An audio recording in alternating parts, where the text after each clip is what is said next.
Continuamos con nuestra materia gestión de proyectos y hoy vamos a abordar una nueva área de conocimiento. Habiendo finalizado la unidad 4 de gestión de plazos, vamos a ver gestión de costos.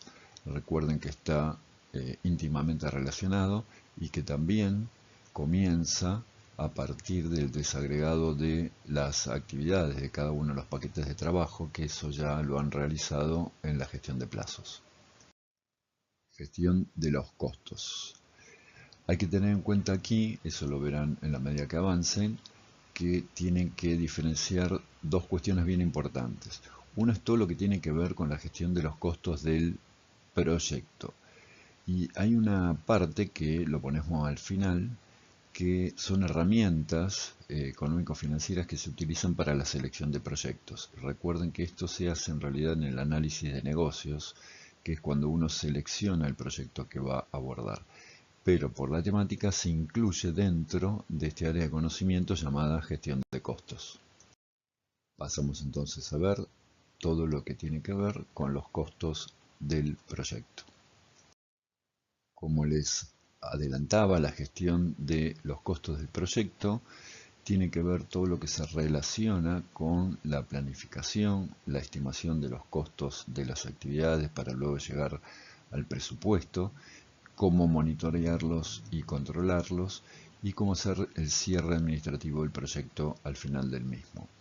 Los conceptos clave de este área de conocimiento es cómo se realizan las estimaciones de las diferentes actividades por diferentes metodologías, ya sea análogas, paramétricas o de 3 valores, de igual modo que se hizo en la gestión de plazos, y cómo se utilizan las reservas de contingencia y las reservas de gerencia.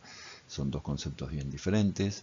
Las contingencias se calculan a partir de análisis de riesgos, que es otro de los temas que vamos a ver luego, mientras que las reservas de gerencia solamente la define, como está claro, el gerente de proyecto, y eso sí es una estimación por lo general porcentual, pero vamos a ver cuál es la gran diferencia entre uno y otro. Respecto del primer paso de la gestión de los costos, tiene que ver con la planificación. Entonces el resultado de ese paso va a ser obtener un presupuesto, que es el que se va a utilizar inclusive para el monitoreo y el control del mismo. ¿Cuáles son los pasos de la gestión de los costos? Como les decía, el nombre correcto por estándar es grupos de procesos, los llamamos pasos. Trato de evitar de llamarlo fases, por lo que ya hemos visto hace un tiempo. Y lo que se hace es lo siguiente: primero se planifica la gestión de los costos, o sea, se dice cómo es que se van a hacer las estimaciones, qué metodología se va a utilizar, qué márgenes de error se van a permitir en diferentes momentos del proyecto.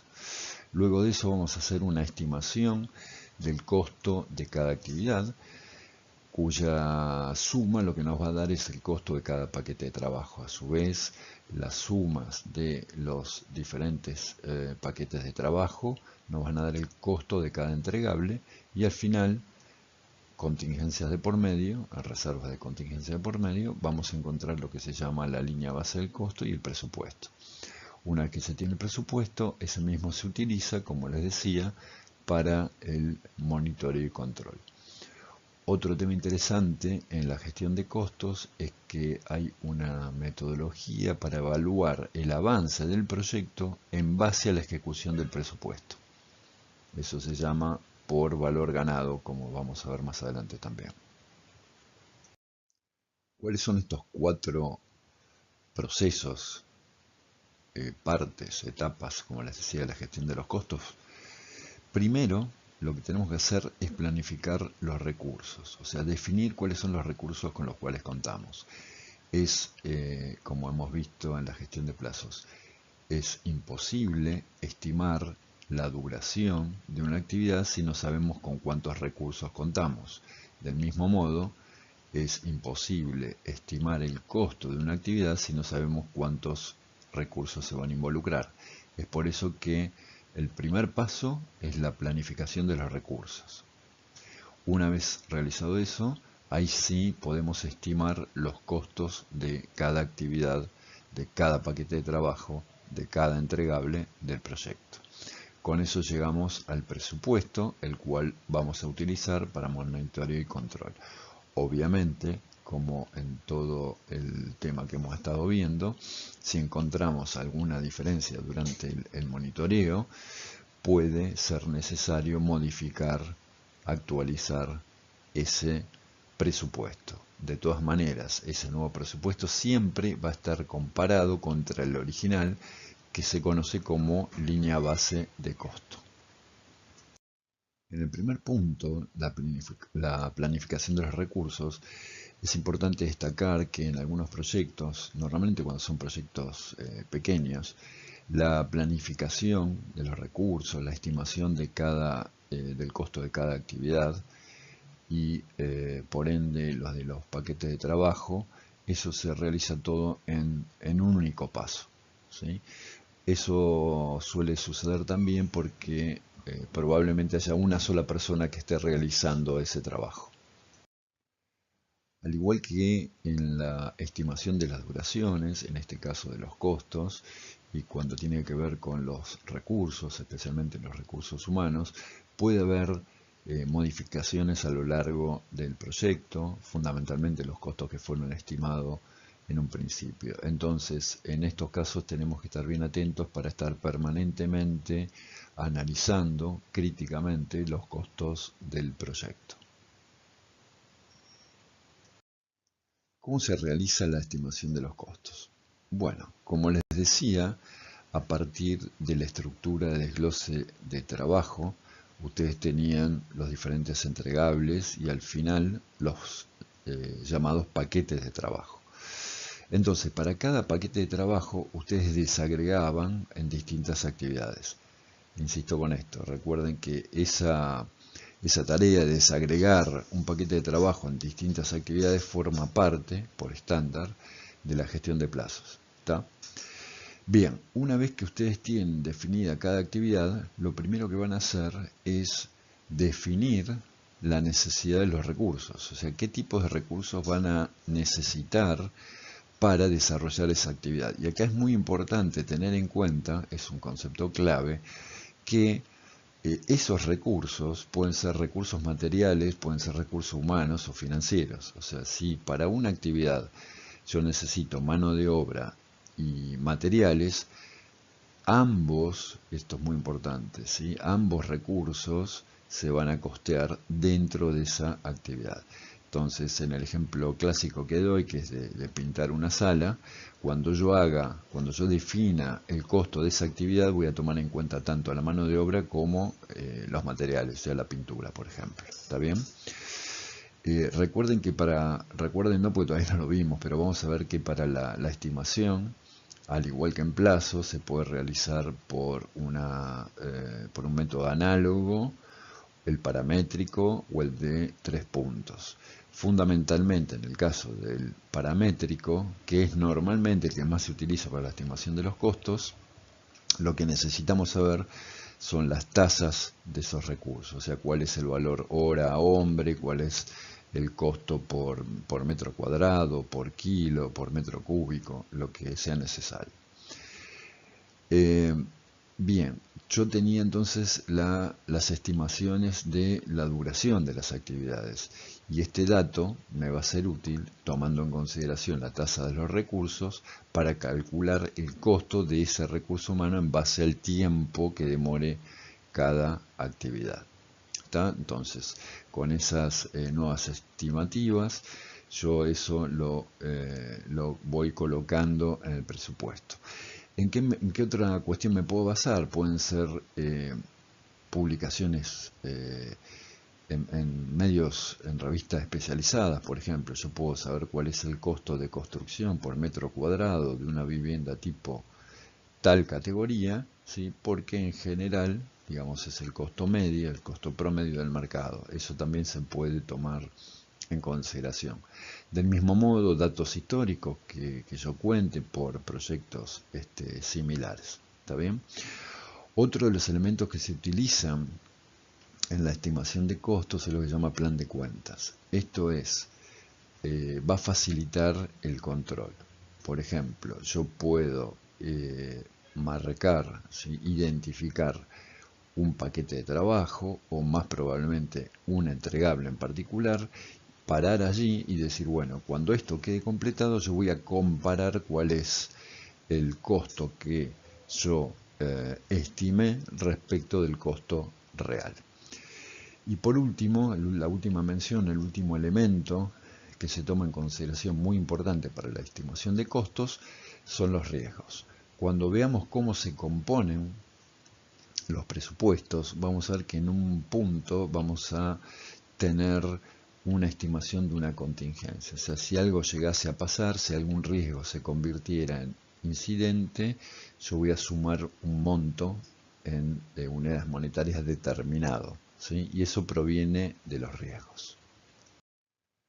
Para confeccionar el presupuesto, también hay básicamente otras dos formas de hacerlo.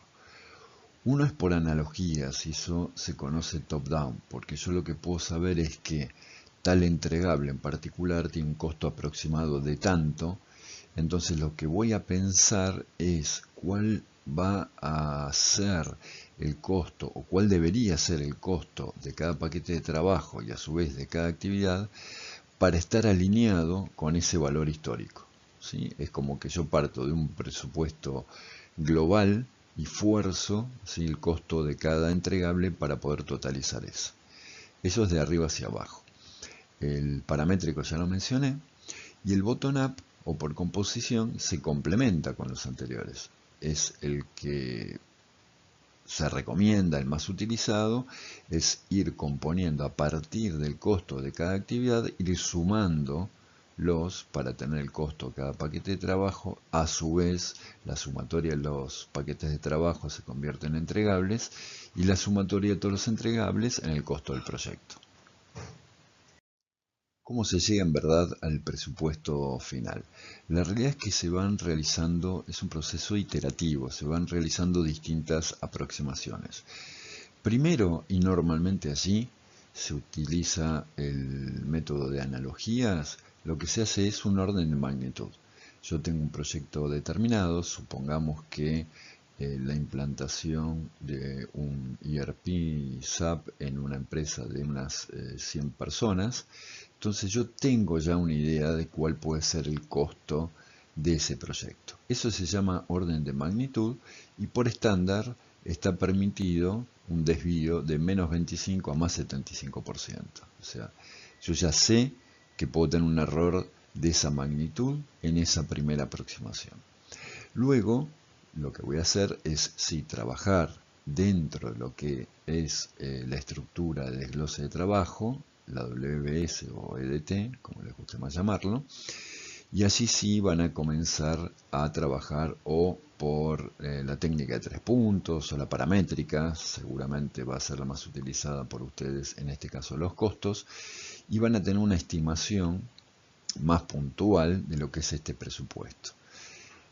Ya allí lo que se considera es un error, ¿sí?, de entre el menos 10 y más 25%. ¿Qué es lo que van a hacer? Como ustedes cuentan, definido en el acta de constitución de proyecto una estimación del costo, o sea, lo que se quiere invertir. Si ustedes vienen trabajando bien en la planificación, piensen también que cuando generan el cronograma tal vez hayan tenido que hacer un crashing de algunas actividades para acelerar el proyecto, lo que fuere, tienen que empezar a ajustarlo de manera de llegar al presupuesto definitivo. O sea, tienen que empezar a mirar más en detalle, ¿sí? Y ese presupuesto definitivo, se entiende que se está bien hecho, no debería tener, ¿sí?, un desvío que esté más allá del menos 5 más 10%. Esto otra vez es lo que se define por estándar. Repito una vez más, y así va quedando bien el concepto, es que a partir de la estimación del costo de cada actividad, yo comienzo a tener, ¿sí?, los costos de cada paquete de trabajo. Y a su vez, la sumatoria de ciertos paquetes de trabajo que componen un entregable me va a dar un costo de ese entregable. Si yo defino, Todo eso está codificado, obviamente. Si yo defino cuáles son los entregables sobre los cuales voy a estar controlando el presupuesto, ahí básicamente se tiene lo que se llama un plan de cuentas del proyecto. Plan de cuentas del proyecto. O sea, cuáles son, ¿sí?, esos entregables sobre los cuales voy a estar controlando los costos de ejecución del proyecto. Y ahora sí, aquí observamos lo que venía adelantándoles.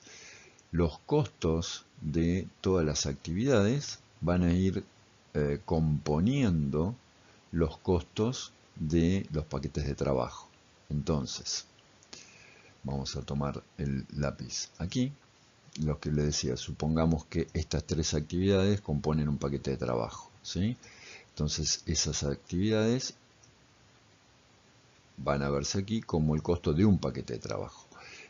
Todo esto va a ser la sumatoria de todos los paquetes de trabajo, que en definitiva son todos los entregables que al final, ¿sí?, resulta ser el costo, ese costo neto, llamémoslo, del proyecto. Bien, ¿qué es lo que sucede? Importantísimo. A estos costos del proyecto, que es la sumatoria de todos los entregables, se le suman a la reserva de contingencia. Que esto se calcula, ¿sí? No se hace a dedo, como quien dice, se calcula a partir de un análisis de riesgos, que esto lo vamos a ver en el próximo capítulo. Entonces, este número que se obtiene más esa reserva de contingencia, eso es lo que llama línea base de costos, que es importantísimo. Recuerden que la triple restricción hablaba de alcance, plazos y costos, por ende el control duro va a venir sobre la línea base del alcance, que ya lo hemos visto, la línea base de los plazos, que ya lo hemos visto, y ahora agregamos esto que es la línea base de los costos. En resumen, es el costo del proyecto como la sumatoria de los entregables, que a su vez es la sumatoria de los paquetes de trabajo, que a su vez es la sumatoria de los costos de las actividades, más todas las reservas de contingencia. Una vez que se tiene esa línea base de costos, el gerente del proyecto puede hacer una reserva, que se llama reserva, ¿sí?, de gerencia. O sea, él estima, por ejemplo, puede decir, y acá sí, son estimaciones, él dice, bueno, yo voy a poner acá un 5%, ¿sí?, como reserva de gerencia, ¿sí? Pero esto es por si pasa algo, que ahora lo voy a describir.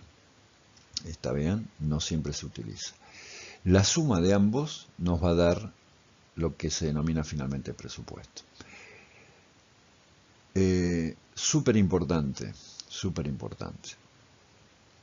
Yo les dije que la reserva de contingencia se calcula a partir de los riesgos, ¿sí? Yo tengo una lista de riesgos, lo vamos a ver luego. ¿Está bien? Entonces, si los riesgos, como vimos en la introducción, que son potenciales, se hacen reales, pasan a llamarse incidentes. Yo solo voy a poder utilizar estas reservas de contingencia, repito, solo voy a poder utilizar este dinero que tengo reservado aquí para alguno de estos incidentes, o para los incidentes, nada más, ¿sí? Nada que esté fuera de esto. O sea, si un incidente, ¿sí?, provino de alguno de estos riesgos, perfecto, se usa esta plata.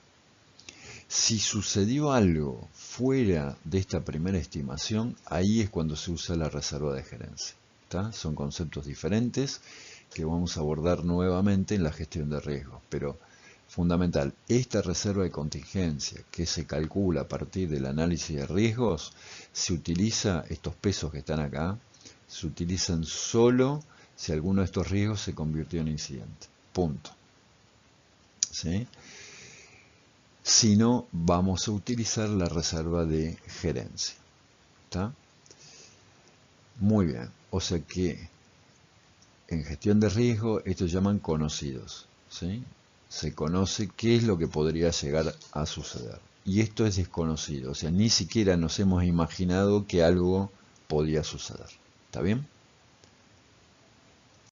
El proceso de monitoreo y control de los costos conceptualmente es como siempre, o sea, yo lo que hago es, a partir de datos que voy obteniendo, voy mirando si existe algún desvío respecto a lo planificado. O sea, en este caso es como si yo les dijese, a ver, terminamos un paquete de trabajo, hago las cuentas, a ver cuánto me costó realmente, o sea, agarro todas las facturas, todos los honorarios, todas las partes proporcionales de los sueldos, lo que fuera, y digo, bueno, este paquete de trabajo realmente costó tanto.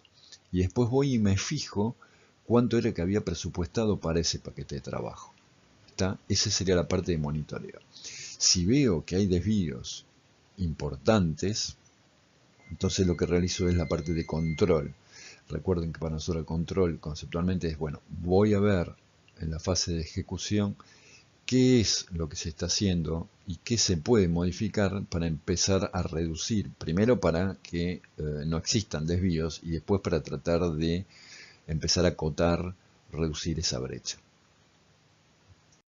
Algunos puntos importantes en este proceso de monitoreo y control de los costos es estar monitoreando justamente el desempeño de los costos, asegurarse que todos los cambios queden registrados en la línea base. O sea, recuerden que ustedes siempre tienen una línea base de costos y después los cambios que hayan se van a empezar a comparar contra esa línea base. ¿Está? Si hay cambios, como siempre, informarlos, ¿sí? Que estén autorizados. Y tratar de que siempre los costos se mantengan dentro de los límites aceptables. Pueden tomar como referencia los porcentajes que habíamos definido antes. Si se escapa de eso, ya vamos a tener que hacer, a partir de un control de cambios, modificar algo de lo que habíamos planificado. En este caso, ¿sí? La acción última va a ser modificar el presupuesto, ¿sí? Pero siempre van a estar comparándolo contra la línea base de costos, que fue lo primero que ustedes dijeron. Ese va a ser el patrón de comparación. ¿Cómo es que se evalúa el avance de cada actividad para controlar los costos? En tiempos es relativamente fácil. Ustedes tienen un cronograma, van viendo si la actividad fue realizada o no, o pueden estimar, ¿sí? Porcentualmente cuál fue el avance. O sea, si ustedes tenían programada una actividad a ser realizada en 5 días, ¿sí? Y han avanzado 3 días, es bastante fácil marcarlo en el Gantt, ¿sí?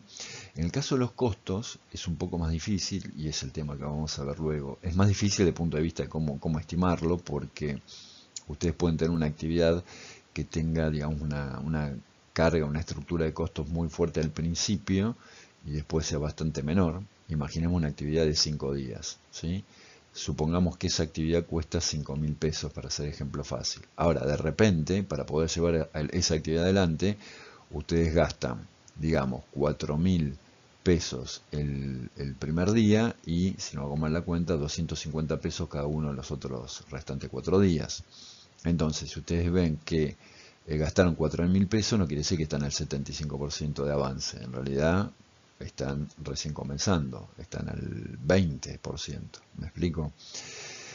Para simplificarlo, lo que se puede hacer es lo siguiente, es decir, bueno, si la actividad no comenzó, le pongo 0%, si está en desarrollo, le pongo 50%, nada, por aproximación, y si está terminada, 100%. Hay otras maneras de medir el avance de cada actividad que, digamos, no entra en el alcance de este curso, pero hay otras formas de hacerlo más precisas, ¿sí? Entonces, ahora sí entra un tema muy interesante, ¿sí? Que se utiliza, pero generalmente en proyectos grandes, no en proyectos simples, que se llama análisis de avance, ¿sí? Se refiere al avance del proyecto por valor ganado. Esto debido a, no es tan difícil, pero revierte cierta complejidad, ¿sí? Y tecnicidad, por lo que lo vamos a ver en la próxima clase, que es asincrónica, ¿sí? Que va a ser más fácil explicarlo. De todas maneras, adelanto acá conceptualmente de qué se trata. Acá lo que conceptualmente el tema es el siguiente. Si ustedes tienen, es cómo medir el avance de un proyecto, no en base a las actividades que han realizado o el tiempo de cada actividad, sino al costo. Simplificando muchísimo, si yo tengo un proyecto, ¿sí? Que iba a durar 100 días y el costo era 100.000 pesos. Bien, yo controlo los costos ejecutados. Es como si agarrase todas las facturas y las sumo y digo, a ver, estoy gastando 50.000 pesos hasta el momento. Quiere decir que estoy en la mitad del proyecto. ¿Se entiende? ¿Por qué? Porque el total eran 100.000 pesos. Entonces, si el total era 100.000 pesos y yo ya gasté 50.000, ¿sí? Yo podría inferir que estoy al 50% de ese proyecto. Ustedes me van a decir, pero eso es relativo, porque si gasté mucho más de lo que yo tenía pensado, entonces no es tan así. Correcto. Es así. Por eso, ¿sí? Hay tres conceptos que se llaman valor planeado o planificado, valor agregado y costos reales, ¿sí? Y en base a algunas ecuaciones simples de esas tres variables es que yo voy a poder estimar el avance de un proyecto. Entonces, repito, el concepto de esto, Earned Value, es poder evaluar el avance de un proyecto, ¿sí? En base a la ejecución, ¿sí? Del proyecto medida a partir de los costos. Esto es más simple porque tratemos de imaginar, yo, director del proyecto, sentado en mi escritorio, miro todas las facturas que me mandan, las sumo y yo con eso podría medir el avance. No es que a cada uno le tengo que estar preguntando en qué grado de avance de cada actividad está, ¿sí? Qué porcentaje hizo, qué no hizo. Esa es la gran ventaja. ¿Qué es cada una de estas tres variables? El valor planeado, quédense con el concepto y lo hacemos, como les decía, la próxima clase sincrónica. El valor planeado, ¿sí? Es, en teoría, de acuerdo a la planificación, cuánta plata debería haber gastado yo hasta hoy. ¿Sí? Si estuviese en cronograma, cuánto del presupuesto hubiese tenido que ejecutar. Eso le llama valor planeado. Valor agregado es tomar el avance real, y decir, si no hubiese tenido desvíos en costos, cuánto hubiese gastado realmente con todo lo que en verdad hice hasta hoy. Y costos reales es directamente decir cuánto gasté hasta hoy. ¿Se entiende? Si no, escúchenlo de nuevo. Entonces, la definición dice que el valor ganado representa el valor estimado del trabajo físico fijado para la ejecución. O sea, es todo, digamos, teórico. Mientras que el valor ganado, no el planeado, es el valor estimado del trabajo físico hecho. O sea que realmente, esto sería el costo teórico de lo que realmente se hizo. Y el costo real, ¿sí? El AC, actual cost, el costo real, es lo que realmente gastamos hasta hoy. Entonces de allí vamos a poder calcular dos estimadores, dos indicadores muy importantes. Uno se llama variación de plazo y el otro se llama variación de costo. La realidad es que la diferencia entre el valor planeado, ¿sí? Y el valor estimado, y estamos hablando de costos, de pesos, eso me da la desviación de plazo, que son los dos primeros. Si lo piensan, se va a entender. Mientras que la diferencia entre el segundo y tercer variable, lo que me va a dar es la diferencia de costo. ¿Por qué es esto? Porque el primero, la variación de plazo, lo que yo estoy comparando es el costo de lo que realmente hice hasta hoy, ¿sí? Pero es el costo teórico respecto a lo que debería haber hecho. O sea que esa diferencia de costo me va indirectamente a decir cuánto me atrasé o me adelanté. Mientras que lo que debería, con lo que realmente hice, vamos a tomar de vuelta, ahora sí, lo que yo hice realmente, en teoría cuánto tenía que haber costado y en la práctica cuánto costó. Bueno, ahora esa diferencia es una variación de costo. ¿Sí? Esto con números y un ejemplo práctico se va a entender mejor. A partir de allí se desprenden también otra serie de indicadores, por ejemplo, la estimación para completar el proyecto. ¿Sí? O sea, ¿cuál es la estimación, ¿sí? para el cierre de la previsión del costo total del proyecto? ¿Sí? Siempre con cierto margen de error, ¿está? Tomando en consideración los riesgos.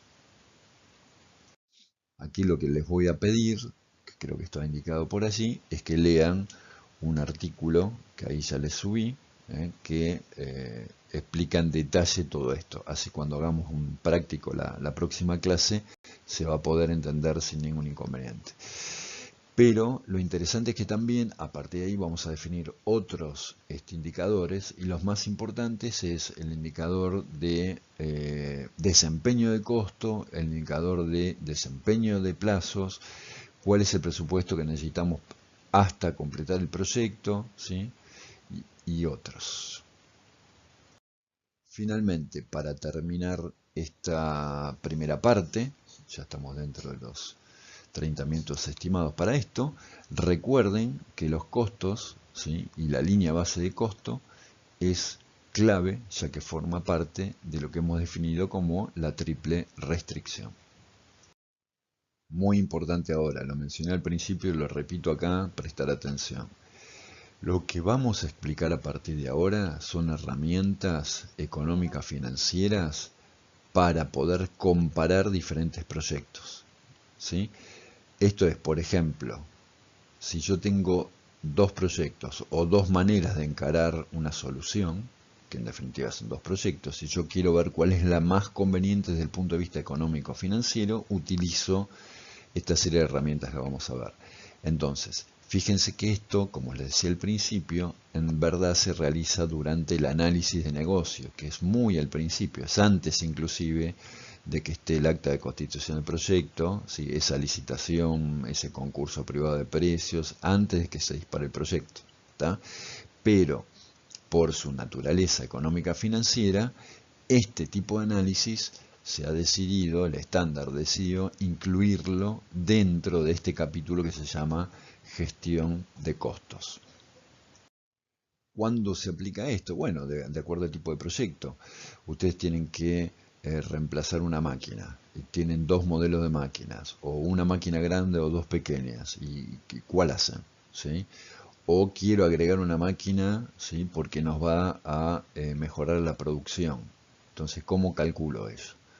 O son dos proyectos alternativos. Por un lado tengo el lanzamiento de un nuevo producto y por otro lado tengo la ampliación de la fábrica. Y bueno, ¿cuál hago primero? ¿Cuál me conviene? Bueno, proyectos independientes, ¿sí? Mutuamente excluyentes es el caso que es uno u otro, ¿sí? Que no hay manera de hacer los dos al mismo tiempo. Bueno, son diferentes alternativas para seleccionar proyectos. Insisto, una vez más, ubíquense ahora que estamos en análisis de negocios. Estamos antes de comenzar a planificar el proyecto. Estamos haciendo un análisis de viabilidad, cuál me conviene y por qué.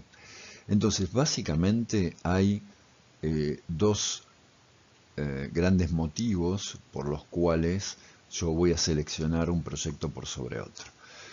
Uno son los llamados no numéricos, que es por cuestiones o estratégicas o competitivas, ¿sí? En definitiva siempre es estratégico, o sea, no me interesa si el costo, pero estratégicamente me interesa desarrollar y lanzar un nuevo producto, por ejemplo, ¿sí?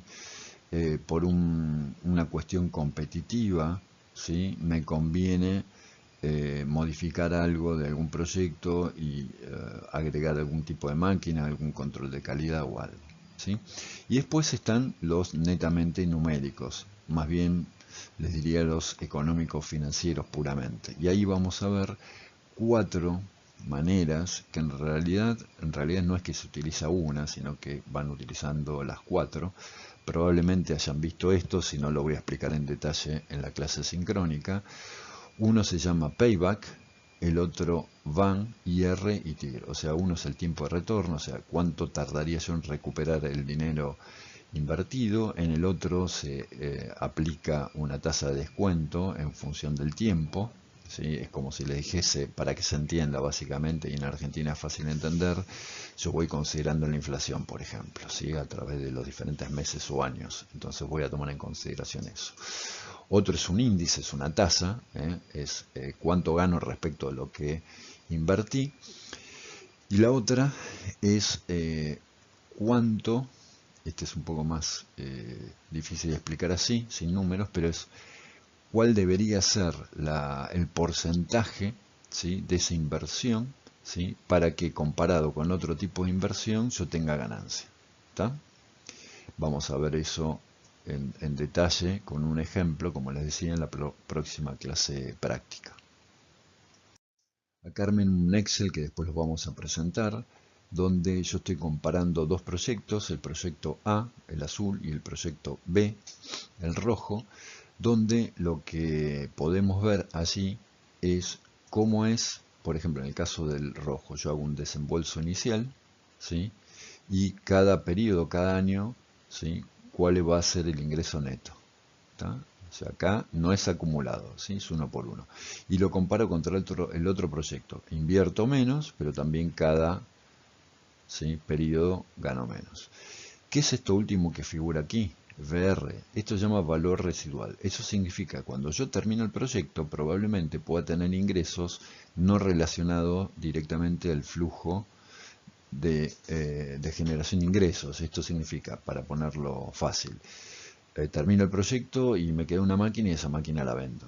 ¿Sí? Es como un ingreso adicional. Entonces eso también lo tomo en consideración en el momento que finaliza totalmente el proyecto. Ahora, ustedes lo miran aquí y dicen, bien, el rojo gano más, pero tengo que invertir mucho más. El celeste gano menos, tengo que invertir mucho menos. Si yo acumulo esto, lo veo como se ve en este otro gráfico acá acumulado. Entonces, en primera instancia te diría, sí, bárbaro, me conviene el proyecto rojo, el B, ¿sí?, porque voy a ganar mucho más. Ahora, si yo no tengo el capital necesario para invertir, para hacer ese desembolso inicial, no me va a quedar alternativa que llevar adelante el azul, el A. ¿Está? Por más que al final gane menos, no me queda alternativa. Bueno, esos son los tipos de análisis que vamos a realizar. Aquí lo que ven en un Excel es básicamente como de una manera muy simple, ¿sí?, se pueden comparar, inclusive con una planilla electrónica es más fácil calcularlo cuando las generaciones de fondos mensuales no son constantes, porque ahí se complicaría usando la fórmula, ¿sí? Ya lo vamos a ver.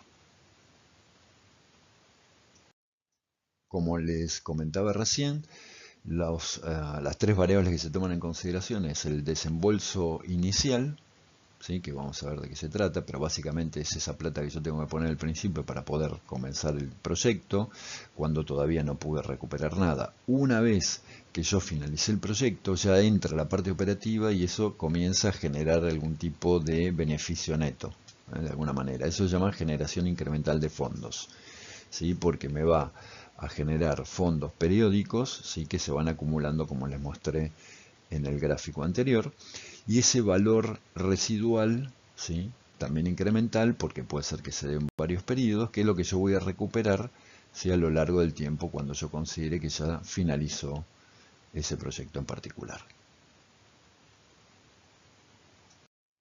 Bueno, acá tienen las cuatro maneras que yo les comentaba de análisis, que en realidad se utilizan. No es conveniente utilizar solo una, sino todas y después, bueno, sacar algún tipo de conclusión. La primera, como ven así, el payback, es básicamente la relación entre el desembolso inicial y la sumatoria de la generación de los fondos de cada periodo. En el caso del valor actualizado neto, lo que ven así también es, otra vez, bueno, el desembolso que se realiza, por eso figura siempre como negativo el desembolso, y la sumatoria de la generación de los fondos, pero en este caso están afectadas. Ustedes ven que va a ser, si observan la fórmula, siempre va a ser en forma decreciente, ¿sí?, por una tasa de descuento. Esa tasa de descuento, K, tiene básicamente dos componentes. Una que tiene que ver con la pérdida de valor del dinero en función del tiempo, ¿sí?, como simplificando les comentaba como puede ser la inflación, y también tiene dentro ese factor K otro término que tiene que ver con un porcentaje asignado a riesgos. En el caso del criterio de índice de rentabilidad, lo que pueden observar es que es básicamente, ¿sí?, el mismo indicador, ¿sí?, que el valor actualizado neto, pero en este caso, ¿sí?, es en relación en relación, es una relación, ¿sí? Es una tasa entre la generación de fondo y el desembolso.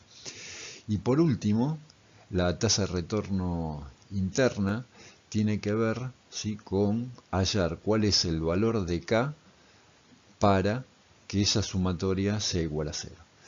Con ejemplos numéricos, como insisto, veremos en la clase práctica la próxima semana, entiendo que lo van a entender bastante mejor.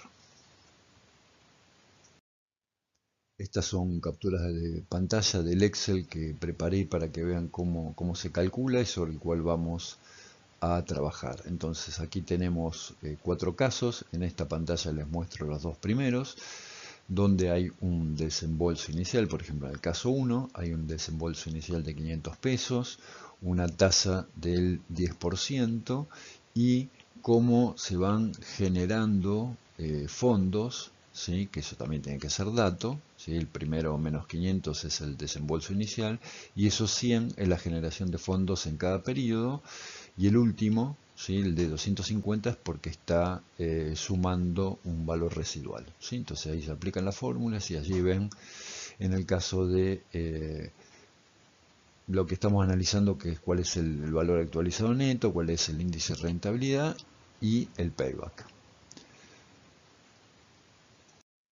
Aquí vemos lo mismo para el caso 3 y 4, exactamente los mismos cálculos.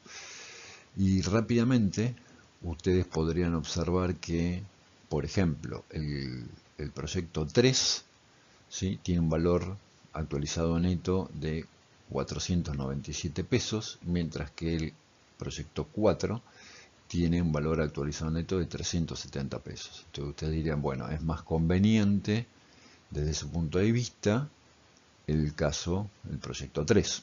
Ahora, si ustedes analizan el payback, vean que necesitan más tiempo, en el caso 3 que el 4, ¿sí? 2.67 años contra 2 años para recuperar el desembolso inicial, ¿sí? Esas son las decisiones que tienen que tomar o que deberían tomar. Con esto finalizamos lo que es el área de conocimientos de la gestión de los costos, donde primero ciertas técnicas y herramientas se utilizan en una fase muy inicial, pongámosle fase 0, que es el análisis de negocios y viabilidad de los diferentes proyectos, ¿sí? Inclusive para selección de proyectos. Una vez que el proyecto fue elegido y ya comienza la planificación del proyecto, ya entramos más de lleno en lo que se puede entender como la gestión de los costos, que es tanto la planificación, ¿sí? Que eso lo que sería es la estimación de los costos de cada actividad, para con eso calcular los paquetes de trabajo, los entregables y el proyecto, las reservas de contingencia y gerencia. Con todo eso ustedes van a tener la línea base de costo y el presupuesto, ¿está? Lo que se va a utilizar justamente para el monitoreo y control del presupuesto. Y recuerden también que hay una herramienta que se utiliza en base a los costos, se utiliza para evaluar el grado de avance del proyecto, ¿sí? Que es el que explicamos y que vamos a ver en la práctica, como les decía, que es esa estimación por valor ganado. Muchas gracias.